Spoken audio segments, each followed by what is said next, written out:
সালাতের আলোচনায় আমাদের জন্য জরুরি যেটা সেটা পোশাকের ব্যাপার। পোশাক পরিধান করেই সালাত আদায় করতে হবে।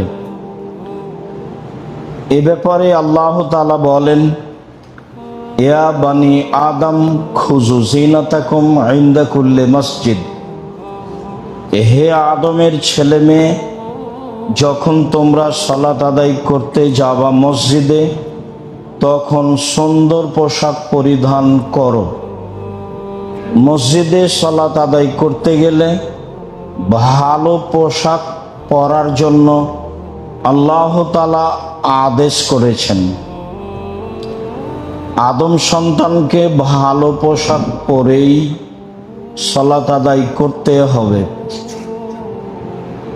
আনাস রাদিয়াল্লাহু তাআলা আনহু বলেন, রাসূল সাল্লাল্লাহু আলাইহি ওয়াসাল্লাম বলেছেন, মান গাসসালা ওয়াগতাসালা ওয়া লাবিসা মিন আহসানি সিয়াবিহি ওয়া মাসসা মিন তিবিন ইন কানা ইনদাহু ওয়া মাশা। কেউ সকালে গোসল করলো, পরিবারকে গোসল করালো, তারপরে সুন্দর পোশাক ভালো পোশাক পরিধান করলো, সম্ভব হলে আতর গায়ে ব্যবহার করলো, পায়ে হেঁটে মসজিদে গেল, মসজিদে ঢুকে কারো কাঁধ ডিঙ্গিয়ে সামনে গেল না, ইমামের খুতবা শুনল, ইমামের সাথে সালাত আদায় করলো, তাহলে তার বাড়ি থেকে মসজিদ পর্যন্ত যতবার পা ফেলেছে ও পা উঠিয়েছে, তাতে 1 বছর সালাত আদায় করলে জানে কি হয়, 1 বছর সিয়াম পালন করলে জানে কি হয়, তা দেওয়া হবে। প্রত্যেক পদক্ষেপ সমান, এই কথা রাসূল সাল্লাল্লাহু আলাইহি সাল্লাম বলেন। তাতে তিনি বলেন, জুমার দিন গোসল করলো, করালো, স্বামী স্ত্রীর বিষয়টি তারা তাদের মতো সাংসারিক জীবন বাস্তবায়ন করে গোসল করে ভালো পোশাক পরিধান করলো, ভালো পোশাক পরে যাবে, এইটা মূলত কথা। সম্ভব হলে আতর গায়ে ব্যবহার করলো, পায়ে হেঁটে মসজিদে গেল, কাঁধ ডিঙ্গিয়ে সামনে গেল না, ইমামের খুতবা শুনল, তার সাথে সালাত আদায় করলো, তাহলে প্রত্যেক পদক্ষেপ সমান। 1 বছর নফল সিয়াম পালন করলে, 1 বছর তাহাজ্জুদ পড়লে যা নেকি হয় তাই হবে বলে রাসূল সাল্লাল্লাহু আলাইহি সাল্লাম বলেন। আল্লাহ তাআলা বলেন, আদম সন্তান তোমরা মসজিদে সালাত আদায় করতে গেলে ভালো পোশাক পরিধান করো। ভালো যার যা সম্ভব সেটাই ভালো। ভালো অন্তত পরিষ্কার পরিচ্ছন্ন থাকবে, সাধারণ কাপড়ও যেন পরিষ্কার পরিচ্ছন্ন হয়। আর তাহুরু সাতরুল ঈমান, পরিষ্কার পরিচ্ছন্নতাই হচ্ছে অর্ধেক ঈমান। হাদিস বুখারী মুসলিম। সম্মানিত দ্বীনী ভাই ও বোন, ওমর ইবনে আবি সালামা রাদিয়াল্লাহু তাআলা আনহু বলেন, আমি রাসূল সাল্লাল্লাহু আলাইহি সাল্লামকে দেখেছি যে তিনি একটা কাপড়ে সালাত আদায় করছেন। উম্মু সালমার ঘরে দেখেছি তিনি তার কাপড়ের 2 শেষ প্রান্তকে তার 2 কাঁধের উপরে করে নিয়ে সালাত আদায় করছেন। প্রথমে 2-1 কথা বলি। উমর ইবনে আবি সালামা, উল্লেখ্য যে আবু সালমা বাহির থেকে আসা একজন মানুষ, উম্মু সালমা বাহির থেকে আসা একজন মহিলা। তারা স্বামী স্ত্রী বাহির থেকে এসে ইসলাম গ্রহণ করে রাসূলের এখানে অবস্থান করছিলেন। কোনো এক সময়ে আবু সালমা মারা গেলে আল্লাহর নবী আবু সালমার বাড়িতে আসলেন। দেখলেন আবু সালমার চক্ষুগুলি খোলা আছে। তিনি এসে হাত দিয়ে চক্ষু বন্ধ করে দিলেন আর বললেন, দেখো, আত্মা যখন বের হয় তখন চক্ষু দেখতে থাকে কিভাবে আত্মা বের হচ্ছে, যার কারণে অনেক মানুষেরই চক্ষু খোলা থাকে। যারা তোমরা পাশে থাকো, তোমরা ওই সময়ে পাশে থাকলে চক্ষু বন্ধ করিও, শরীর ঠান্ডা হয়ে গেলে এটা আর বন্ধ হবে না। এই কথা রাসূল সাল্লাল্লাহু আলাইহি সাল্লাম বলেন।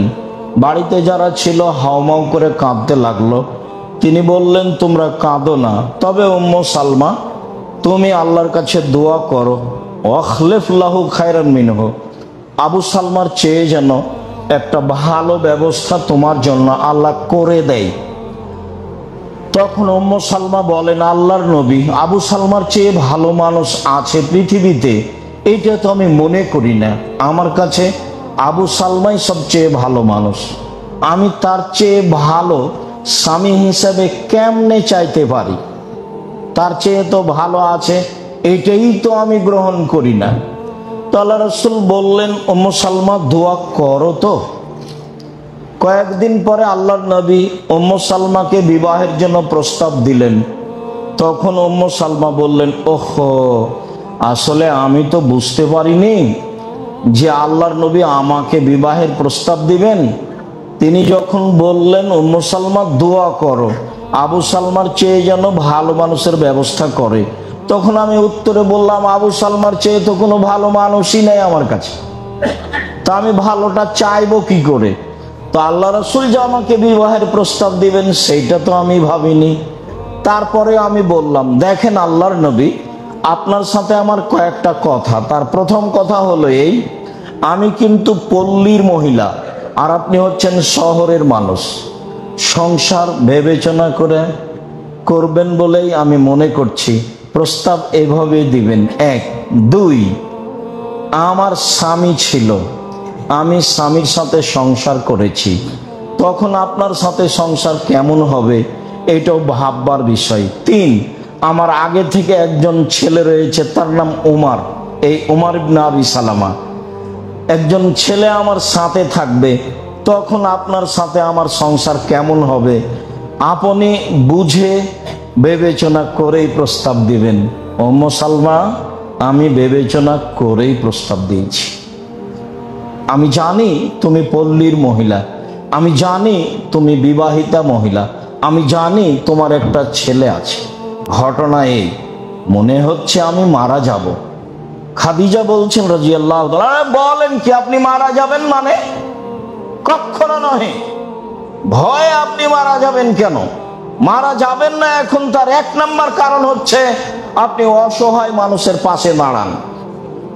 দুই, বিপদগ্রস্ত মানুষের খবর নেন।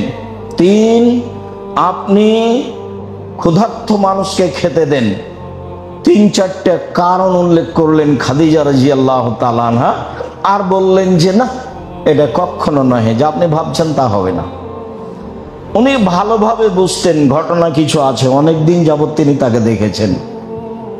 24 বছর বয়সে তিনি স্বামী হিসেবে এসেছেন, তখন তার বয়স 40 বছর। একে তো বয়স বেশি, একে তো বুদ্ধিমতী মহিলা, একে তো ব্যবসায়ী মহিলা, তিনি পরিস্থিতি ভালোই বুঝেন। বুঝে সুঝেই তিনি বলছেন কখনো নহে। ঠিক আছে, এরপরেও ওরাকা বিন নাওফেল আমার চাচা, চলেন ওখান থেকে একটু অতিরিক্ত পরামর্শ নিয়ে আসে। চলো, নিয়ে গেলেন। চাচা দেখেন তো আপনার ভাইয়ের ছেলে ভাতিজা কি বলে, বলো তো কি ঘটেছে। আর আমি গাড়ে হিরাই ছিলাম, হঠাৎ এরকম আমার কাছে আসলো এক আশ্চর্য চেহারার মানুষ, আমাকে জিবরাইল তোমার কাছে এসেছে, কাজে এলাকার লোক তোমাকে মেনে নিবে না।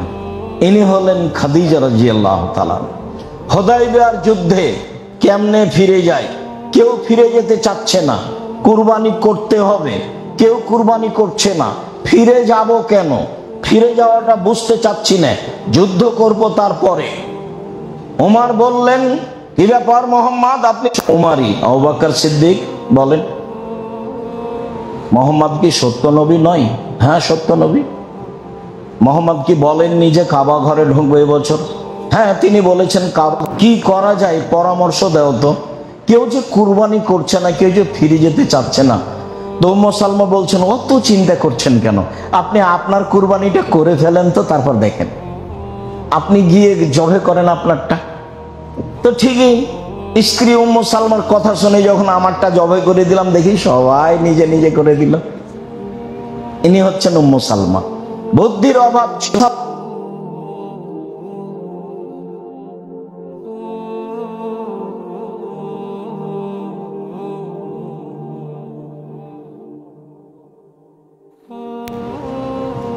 উমর ইবনে আবি সালমা বলেন, আমি আল্লাহর নবীকে উম্মু সালমার ঘরে, মানে আমার মায়ের ঘরে, আমি রাসূলকে সালাত আদায় করতে দেখেছি একটা কাপড়ে। তিনি তার কাপড়ের দুই মাথাকে দুই কাঁধের উপরে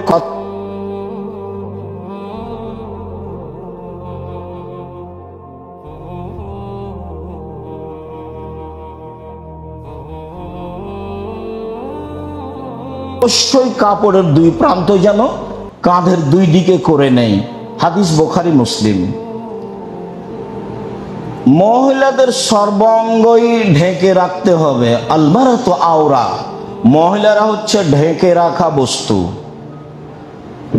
তবে স্বাভাবিকভাবে মুখমণ্ডল হাতের কবজি খুলতে পারে। হাদিস সহিহ। উত্তম ঢেকে রাখা। আয়েশা রাদিয়াল্লাহু তাআলা আনহা বলেন, রাসূল সহ সবাই চলে গেলেন। আমি পেশাব পায়খানার কাজ সেরে এসে দেখছি কেউ নেই, সবাই চলে গেছে। আমি চিন্তা করলাম, আমি যদি এখন কোথাও চলে যাই, তারা এখানে আসলে আমাকে খুঁজে পাবে না, আমি এখানেই থাকি। কিছুক্ষণের মধ্যে সাফওয়ান ইবনে মুআত্তাল নামে একটা লোক আমাকে দূর থেকে দেখে বলছে, ইন্না লিল্লাহি ওয়া ইন্না ইলাইহি রাজিউন। ইন্না লিল্লাহ। আয়েশা কেন এখানে? আমি তার কণ্ঠটা শুনে দ্রুত মুখমণ্ডল ঢেকে নিলাম।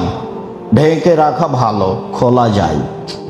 আমাকে একদা আল্লাহ রাসূল এসে বলছেন, আয়েশা, অন্যায় করে থাকলে বলো করেছি, আর অন্যায় না করে থাকলে বলো করিনি।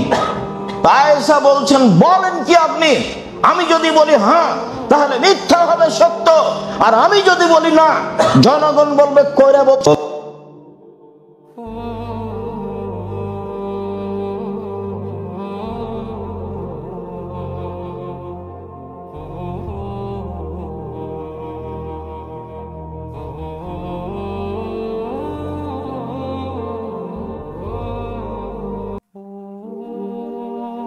সালাত হবে। এক কাপড়ে সালাত আদায় করা ভালো। দুই কাপড় সালাত আদায়, এক কাপড়ে সালাত আদায় করা যায়, দুই কাপড়ে সালাত আদায় করা উত্তম। আয়েশা রাদিয়াল্লাহু তাআলা আনহা বলেন, সাল্লা রাসূলুল্লাহ সাল্লাল্লাহু আলাইহি সাল্লাম বিখামিসাতি হাজিহি, আমার এই চাদর গায়ে দিয়ে আল্লাহ রাসূল সালাত আদায় করলেন। ওয়ালা আলামুন, চাদরে ছিল নকশা। ফানাজারা ইলা আলামিহা নাজরাতান, তিনি নকশার দিকে লক্ষ্য করলেন। ফালামা ইনসারাফা, সালাত শেষ করলেন। সালাত শেষ করে বললেন, দেখো, ঈদ বেজানিয়া নামে একটি চাদর আছে, যাতে কোনো নকশা নেই, সেই চাদর নিয়ে আসো। আল হাতনি আনেফান আন সালাতি, এই চাদর এখনই আমাকে সালাত থেকে বেখিয়াল করে দিয়েছিল। এই চাদর আমাকে সালাত থেকে অমনোযোগী করেছে। এই সালাত আমার এই চাদর আমার একাগ্রতা নষ্ট করেছে। অতএব এই চাদর পরে আমি সালাত আদায় করব না। সাদা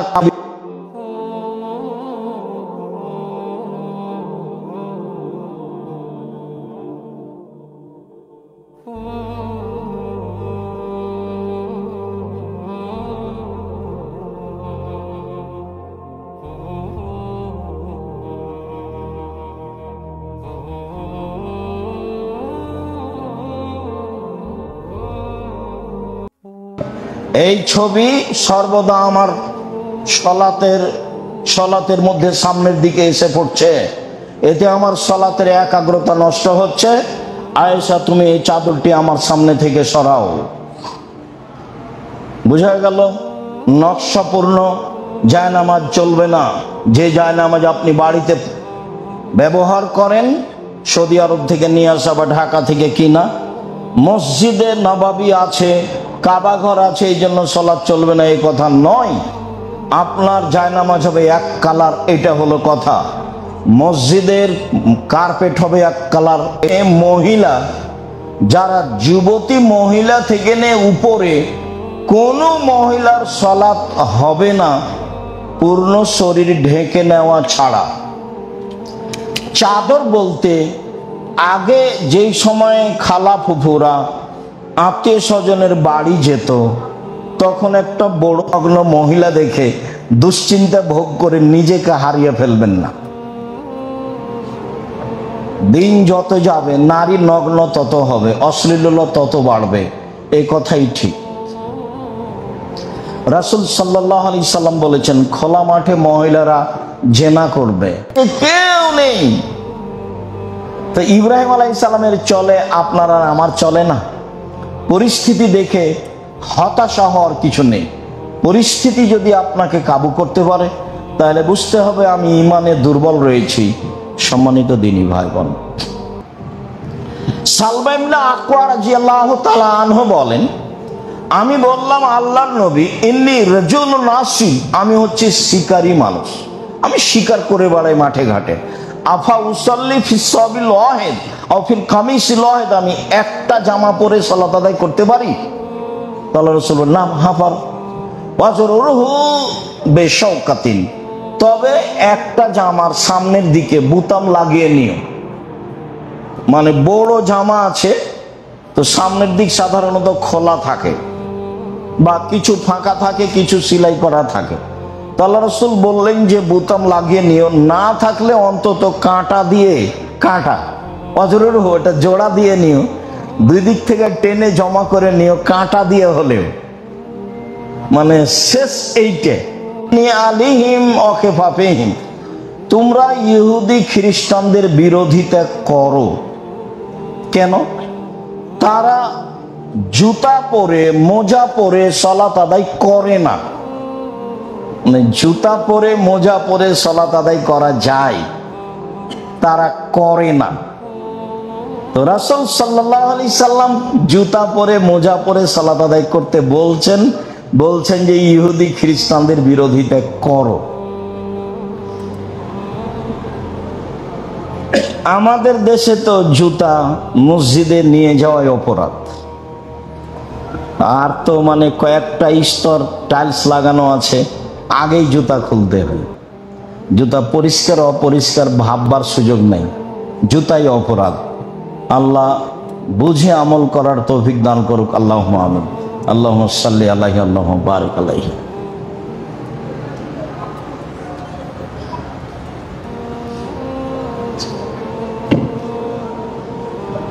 আবু সাঈদ খুদরি রাদিয়াল্লাহু তাআলা আনহু বলেন, বাইনামা রাসূলুল্লাহ সাল্লাল্লাহু আলাইহি ওয়াসাল্লাম বিআসহাবিহি, একদা আল্লাহর নবী তার সঙ্গী সাথীকে নিয়ে সালাত আদায় করছিলেন।